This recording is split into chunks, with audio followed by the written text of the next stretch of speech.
Welcome back to our ultrasound lecture series today. As I've been brainstorming kind of how we can provide some different sources of content and unique content, things that will be helpful. One of the ideas that we've been bouncing around for a little bit is doing some ultrasound literature review. So not only can we keep up to date on certain topics, but also keep up to date on some of the literature that's coming out. So today is not necessarily going to be something that's going to be terribly cutting edge in terms of it just came out this week, but definitely two papers that I ran across, one of them on Twitter as we've been looking through kind of our Twitter feed, and then the other one was looking through as we kind of go through some of this ocular ultrasound. So that being said, I have invited two guests on with us. Ashish Aneja is going to be joining on with us here in just a minute, one of our cardiologists here at MetroHealth.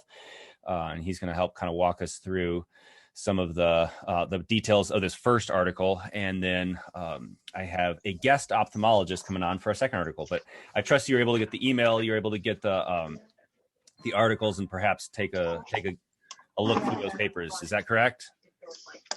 Sort of. I did. Kind of? You good? Thanks. I hope you did, Ashish. For those of you who haven't, I sent out the email earlier this week with the articles, and they're definitely worth thumbing through and looking at. So, but this is the first paper that we're going to talk about.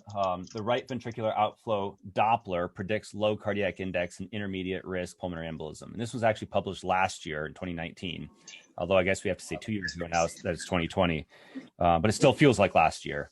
And I thought it was interesting. It certainly adds to the cool things that we can do with ultrasound and with Doppler, as we're investigating the heart. And, we'll see if this is something that's going to be applicable to us at the bedside. But just in the way of background, as we kind of thumb through this paper here, pulmonary embolism happens, right? We've all seen this. These are things that we have that roll into the emergency department. We end up admitting them upstairs, and all the services that are represented on this call have probably interfaced with a patient with pulmonary embolism. And just big picture, again, we all probably know this, but PEs are divided roughly into one of three categories. It's either a low risk, which is pretty much what we see down in the ED, and we'll either discharge on anticoagulation or admit them, for anticoagulation. But really, we don't worry about them that much. The mortality in these low risk ones are pretty low. These are the pretty distal, small clot burden. So really not a big deal PE, right? Something that needs to be managed, but certainly not going to make us too scared. On the far other end of the spectrum, we have the high risk PEs. These are the ones that have a large clot burden. They're affecting a large part of the pulmonary vasculature, and they are probably a significantly more proximal location or just a ton of diffuse scattered PEs. And they're going to have real hemodynamic effects on our patients, right? These are by definition, ones that are going to be hypotensive, resulting from their PE. So those are easy, right? We know how to deal with those. We recommend thrombolysis and obviously admission to a very, very, very critically monitored setting. The hard section or hard sector of all this is the intermediate risk PEs, ones that are not hypotensive, but man, they sure don't look good. And the literature has been kind of trying to tease out, what do we need to do with these? How seriously do we need to take these? I mean, certainly anticoagulation, but are there patients with PE that would benefit from further escalation of therapy? And so with that being said, Ashish, I'm just going to kind of have you weigh in a little bit. Can you tell us a little bit about what happens physiologically when we have one of these intermediate PEs, where we have a large clot burden? What happens to the heart? What does the heart try to do? Tell us about the physiology that ensues. So an acute pulmonary embolism really means an acute afterload increase to the right ventricle. So what tends to happen is that the right ventricle has to empty into the pulmonary circulation, and the pulmonary circulation is now partly obstructed. And the afterload in the right ventricle increases, and how the right ventricle adapts to the increase in afterload is very different than how the LV adapts. It's a much thinner muscle. It does not have the ability to continue coping with the pressure that goes up. So what tends to happen to the RV is it starts to dilate acutely. And the degree of dilatation, the severity of the dilatation and dysfunction is correlated frequently with the degree of increase in afterload. But don't forget that many of these patients have coexisting lung disease and may have had prior pulmonary emboli. So the RV may already be dysfunctional and somewhat dilated. And the newer episode of pulmonary emboli, which may not be big, may actually cause a significant acute deterioration. So it can be fairly complicated. And also, don't forget that a significant number of people with COPD exacerbations have pulmonary emboli.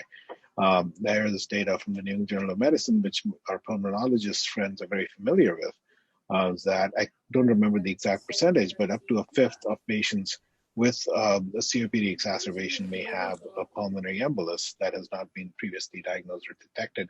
So, and there should we be looking more often? I suppose, again, that's not my area.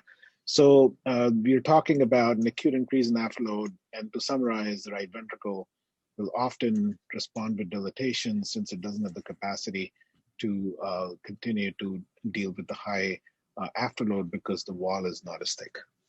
Thank you. So this article uses the metric by which they judge the RV function, that is responding to this afterload as the cardiac index, which for those of you who just need a little bit of a reminder, because I certainly did when I was reading through this, the cardiac index is basically the cardiac output index for total body surface area. So if you go to MD Calc, you can type in your height, your weight, and it's going to spit out this number somewhere in kind of the, 2 to 3 to 4 or 5-ish range, to give us an idea of the cardiac parameters that we have. But Ashish, can you kind of elaborate a little bit more about like, what is this cardiac index and is it a good indicator for RV failure?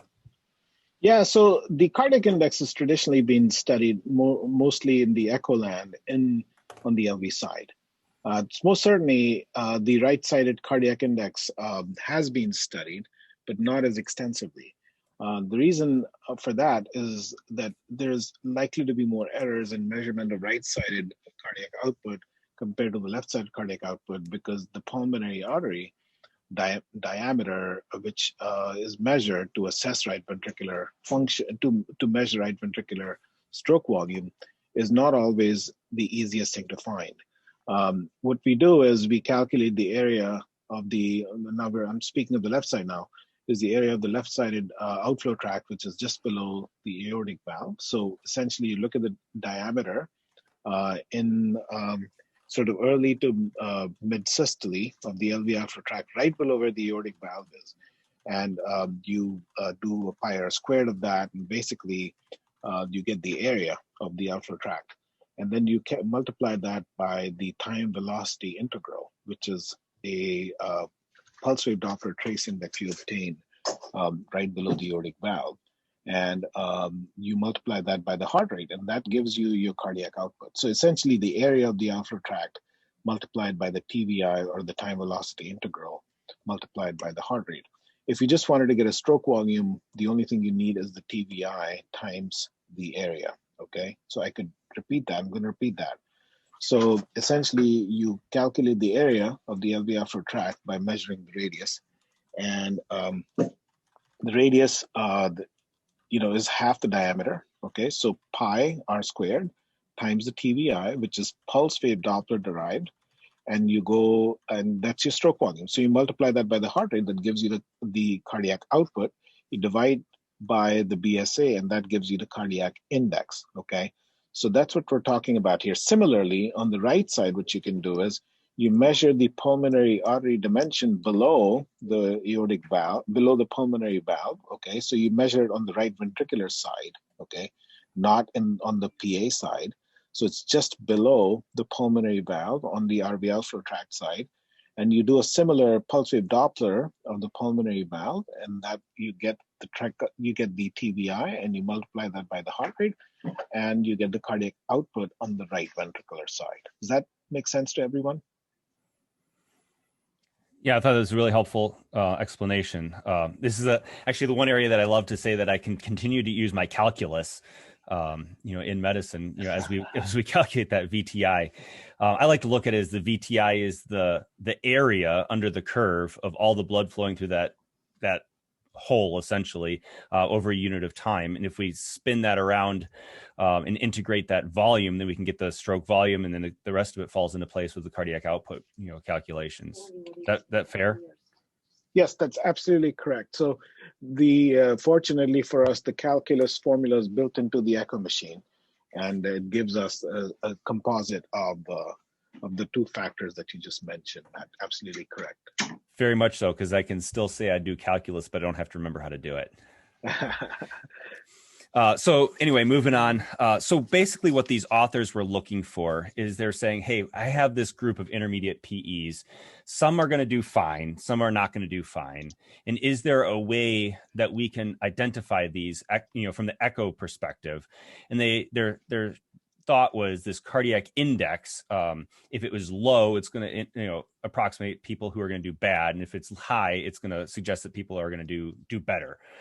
So can we get to this cardiac index via some echo parameter? And so I think what we're going to see is that we're going to basically deconstruct what Ashish just talked about and look at one of those factors, the VTI, and use that to describe this high versus low cardiac index. And if you think about it, everything that Ashish just mentioned in the calculation of that cardiac output is going to be something that's relatively fixed. I guess heart rate's probably not, but the pulmonary outflow cross-sectional area, or on the left side, the aortic outflow cross-sectional area, is something that's not necessarily going to change a ton, in 10 minutes. And so if we can detect a VTI that's low or VTI that's high, or some dynamic change, that may affect kind of our understanding of the hemodynamics, inside the heart. So what they did is they basically looked at their registry of patients. This particular hospital, this is coming out of Loyola in Chicago, but they have a pulmonary embolism response team, or their PERT team.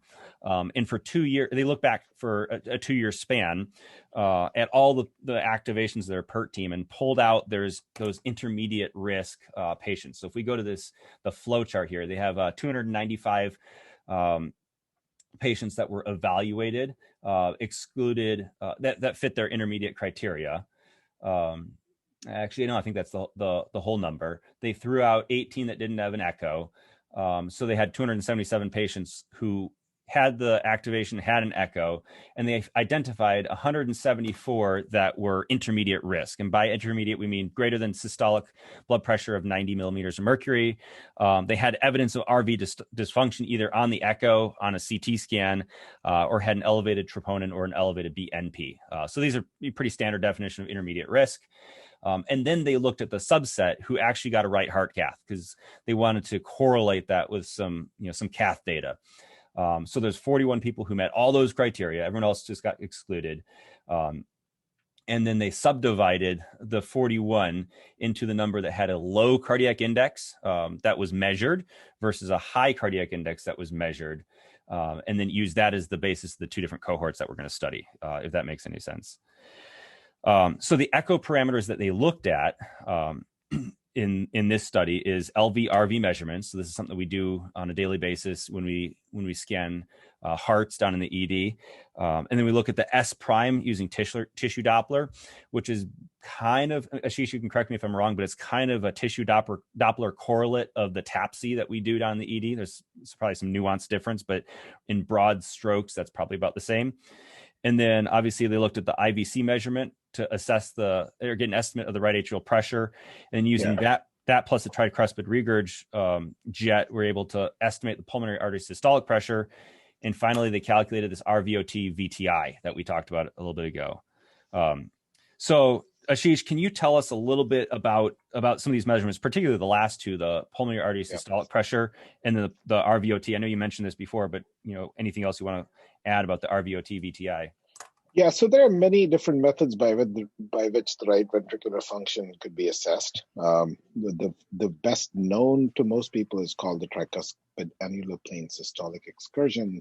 So what you use is sort of like you use an M mode of the annulus of the tricuspid valve. So M mode really is a very high frequency temporal rate Doppler method. What you do is you put a line at the tricuspid valve annulus, and it captures the movement of the tricuspid valve annulus with time. So the frame rate can be up to 1,000 per second.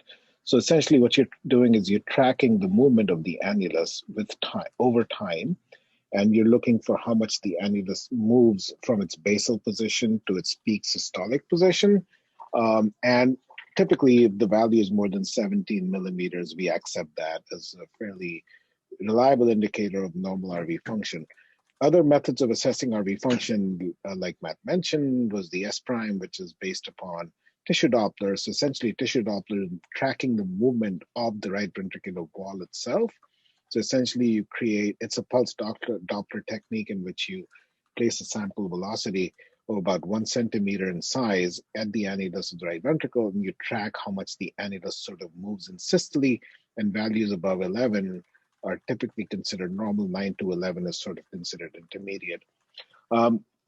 So those are a couple of measures. The other measures that we like to use in cardiology are the fractional area change. So essentially what you look at is trace the area of the right ventricle in end diastole, and then you track along until you reach end systole, and you look for the area change of the right ventricle. If it's more than 35%, it's considered normal. And that's something that we like to use more often than the S prime and the TAPC. If the TAPC is normal and the heart looks normal, we just report that as normal. But if the TAPC can be completely normal in RVs that are fairly abnormal. So it can get a little bit more confusing. Therefore, we rely a lot upon how the RV appears visually, and then go back and sort of prove the point that I think this RV is down. And again, 2D echo has a lot of limitation in RV size and function assessment. 3D echo is sort of the gold standard as far as echo is concerned, and CMR is the overall gold standard for assessment of RV function. There's also something called the TIE index, or the TEI index, which takes into account the RV systolic and diastolic function together, and a value of less than 0.55 is considered within normal limits. And again, I'm not going to go into those details because those are a little bit more specialized. Right. So this is if you look on the screen here, this is an example of the RVOT VTI, and kind of just let the cat out of the bag. I mean, this is the one that they're going to land on and do most of their data around. But basically in this context, putting your pulse wave Doppler through that pulmonary valve and looking at blood flow through the pulmonary valve in the same way that we do it on the left side. And then looking at the area under the curve. Let's see if I can blow this up a little bit. Here we go. Make it a little bigger. Basically looking at the area under this curve here. Actually, they measured this one. So this is the blood flow exiting the pulmonary valve over time. So every little ditzel down here, or pixel, represents some blood at a certain velocity. So if you integrate the area under that curve, you'll get the area of the blood flow through that valve, and then obviously we can calculate that as a volume. So that's the metric that they're going to look at. Now the article talks about the RVOT VTI and the LVOT VTI being collinear variables, and that if one goes up, the other one probably goes up too, and they generally track in that same direction. Ashish, tell me a little bit more about this. I mean, would you ever expect the RVOT and the LVOT VTIs to be discordant? And if so, yes. When would that happen? Yeah, so that's a great question. So let me just spend just a little bit of time over the right ventricular TVI here. So if you look at the TVI velocity profile, you'll notice that it almost looks like a dagger that's facing forward, right? So you have this real spiking pattern that goes down, and then it sort of comes back up sort of sharply, and then it becomes this blunted kind of a pattern, right? So you know what I'm talking about? It has this really sharp edge that goes down and then comes back up. This one right profile here? No, the one, the right Doppler here. Profile itself. So it sharply goes down, sharply comes up, and then it kind of becomes like a plateau, and it goes up gradually. Yeah, exactly. That's what I'm talking about. So the important thing to notice here is that there's something called the pulmonary artery acceleration time, okay? So what you're looking for is the time it takes for the peak velocity or the peak flow of the pulmonary arterial tree. And essentially what you do is using the reading software on echo, you start looking at when the ejection started and when the ejection peaked, okay? And you can do that with software that's readily available. This is not anything fancy. This is pretty straightforward. Just use the DOP T function or the Doppler time function on echo. And if it is less than 60 milliseconds and your pulmonary artery pressure is more than 60, which is the gradient between the right ventricle and the right atrium is more than 60, it's called a 60-60 sign, okay? So the 60-60 sign is a fairly reliable sign for diagnosing, fairly specific for pulmonary embolism. It's not very sensitive. Just like the McConnell sign is not very sensitive, but it's fairly specific. Again, there are lots of limitations to both techniques, but the 60-60 sign is something that we use quite often in echo. So if your acceleration time is less than 60 and your PA pressure is less than 60, you're looking at pulmonary embolism as the likely etiology. To answer the second part of your question, would there be a discrepancy or discordance between the left-sided TVI and the right-sided TVI stroke volume index? Most of the times, no, because the left ventricular stroke volume is the same as the right ventricular stroke volume because it's a continuous circuit, right? And that's why they are covariates, right? So if you're using left-sided TVI, it's going to be the same as the right-sided TVI, right? The difference is that the TVI value on the right side is going to be less, but the pulmonary artery dimension is bigger than the LV alpha tract dimension. So it kind of, if you go back and calculate the cardiac output from the area, it comes out to be the same, right?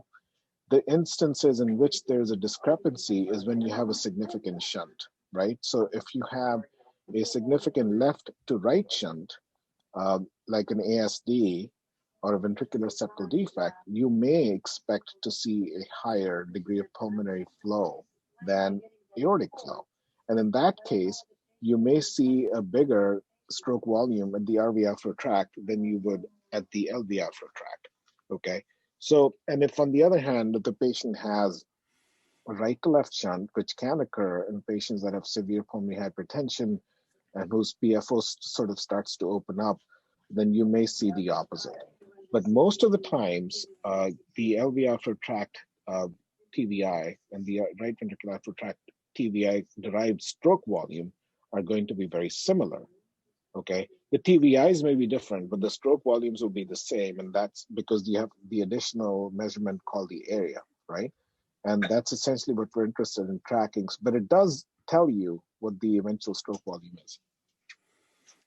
Sounds good. Does that No, answer the question? Absolutely. I mean, I was definitely looking at the numbers and I actually hadn't thought too deeply as to why one is lower and one is higher, but it totally makes a ton of sense when you say that the cross-sectional area through which all that blood goes through is bigger on the pulmonary side. And so that would accommodate for the differences, you know, when you do the math to make them essentially the same when you have your cardiac output measurements. So no, so that sounds good. So, Ashish, I know we're kind of wrapping up on your time here, so I want to get to the kind of the meat and potatoes of this article. Hey, Matt, can I ask a question real quick? Go ahead, Bob. Yeah. So, Ashish, two questions real quick. When you do the 60-60 sign, is it the pulmonary artery pressure? I've seen some, and maybe it's the same thing, but others have described it as the tricuspid regurgitation pressure gradient. Yes, it's the tricuspid regurgitation pressure gradient, not the actual PA pressure. Okay. Yeah. And then the other question is that I've seen some articles that have looked at early systolic notching of that envelope.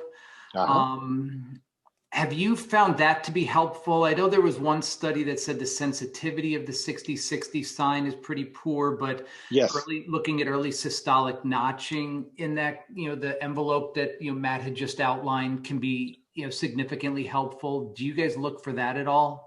Yes, we do, definitely. So the notching is known as the flying W sign, okay? So it used to be an M mode sign. We'd go through an M mode. In the old days when we did not have pulse and continuous wave Doppler, we're talking about the 1970s. What they would do is they would put an M mode raster through the pulmonary valve and they would see that notching, okay? And surprise, surprise, you get the same thing on the pulse wave Doppler. So does the notching, what the notching tells you is that there's mid-systolic closure of the pulmonary valve for a transient moment, and then it reopens because the initial equalization of pressure between the right ventricle and the pulmonary artery is very, very rapid. because the pressure gradient is not super high between those two chambers, because both pressures are very elevated. So they meet and equalize the pressure rather quickly, and the flow stops, the valve closes. And then the right ventricle pushes the valve open again because the pressure in the right ventricle is so high, and the valve opens up again. And that's why you get the mid-systolic notching. So that's an additional thing that we are always looking for. We don't put it in our reports, right? We don't put the flying W, but the flying W is like a classical parameter for assessment of severe pulmonary hypertension. The other thing you can always do is measure the mean pulmonary artery pressure from the acceleration time. And in many instances, when you don't have a good tricuspid regurgitation velocity jet, where you cannot estimate the TR gradient or the gradient between the right ventricle and the right atrium, which is not the same as the pulmonary artery pressure, right? So the pulmonary artery pressure is you derive it from by adding the CVP, or the inferior vena cava size pressure, to the gradient, right? So the gradient is just the gradient between the right ventricle and the right atrium, but the true PA pressure is what you get when you add the CVP, or the right atrial pressure, to that gradient. So going back to the initial part of your question, the classical 60-60 is about the gradient between the RV and the RA, because you may not have access to the CVP. So that's number one. And then we are talking about the flying W, or the notching, and that's an extremely important and very helpful sign. I do not know of the sensitivity and specificity with relation to the acceleration time, but if there are papers to support that the notching is more sensitive, then that may be true. I don't know the answer to that question. But again, going back to the issue of calculating the mean PA pressure, it's not easy to remember, but again, you use 79 minus 0.45 times the acceleration time. So if your acceleration time is 50, and you multiply that by 45, basically get 50 by 45 is about 23. So 79 minus 23 would be a mean PA pressure in the 50s, which is severe pulmonary hypertension. And if your acceleration time is, say, 100 milliseconds, and you multiply that by 45, then your time is 45 milliseconds. And what you end up getting is 79 minus 45, and that's pretty normal mean PA pressure, basically. So I think I did the second calculation wrong. But again, as the longer your acceleration time, the lower your mean PA pressure. So that's one thing I wanted to mention. Why would you not report the early systolic notching? If, let's say, I ordered a study because I thought to look at and further assess the patient with an intermediate risk PE, right, and you're looking for it, why would you not then report it to us? Because we don't believe that if I have a PA pressure that I'm reporting at, say, 65 or so, right? Okay. Then I don't believe it adds value to what I'm already doing. It just makes the report longer and more burdensome to read, right? I mean, we are looking at all of the above, I can promise you that. It's just, we don't think that adding that necessarily for an audience that may or may not be super sophisticated is questionable, right? So if you're reading this for, like, the audience that I'm speaking to right now is obviously very sophisticated, but that's not the case for the ordinary sort of physician that's taking care of a PE. I'll be ordinary, meaning ordinarily trained, not trained in advanced critical care echo and in echocardiography in general. I think it'll be information that's wasted. So because it doesn't really change our management. If you're like if you're going to base your say thrombolytic therapy or catheter-directed therapy based upon echo parameters, then it's a totally different story. Then we can start reporting it because it has clinical impact. Apart from that, we will not. Does that answer your question? Yeah, and I found that article on the systolic notching. I just put it in the chat, the link. Cool, thanks, Bob. Very cool. Okay. Yeah, one more thing before I leave, and is the interesting fact that they did the right heart cats. And don't forget the right heart cats were done only for catheter-directed therapy. So basically, they're just putting in the swan because they wanted to do something therapeutic to the patient. In most patients with PE, you would not want to put in a swan. and only because you can dislodge a thrombus and you can do funny stuff and cause cardiac arrhythmia. So be very cautious about